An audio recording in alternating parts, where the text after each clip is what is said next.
If you're not vegan, but someone you know is, this is for you. As a vegan, some of my friends have been incredible. There have been moments where I've truly felt seen.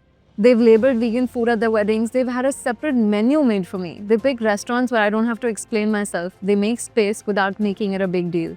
And then there's the other side. The jokes, the eye rolls, the what if you just have one bite, it's not gonna hurt. The way your dinner table can suddenly feel like a test, the way something deeply personal turns into entertainment or a debate or a dare. Here's the part I really want you to hear. Being vegan already means moving through the world differently. Every meal, every family gathering, every celebration, we already know we're choosing something unfamiliar. We already know it challenges what is normal. And yes, we know it can make people uncomfortable because it asks quiet questions that most people were never taught to answer.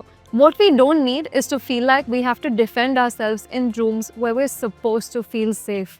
You don't have to agree with us. You don't have to change your plate. You don't even have to fully understand it. But if someone you love is vegan, the most generous thing you can do is let them belong without conditions.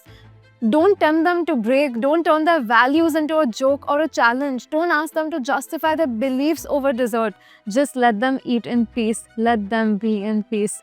And I want to say this too, gently. We know we can come across as intense sometimes. We care deeply. We feel things fiercely. And that passion doesn't always land softly. But it comes from love, not superiority, not judgment, not rejection of you.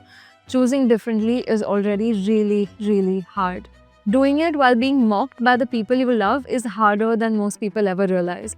And kindness in moments like this doesn't even have to be about agreement, it's just about respect. Just give us that.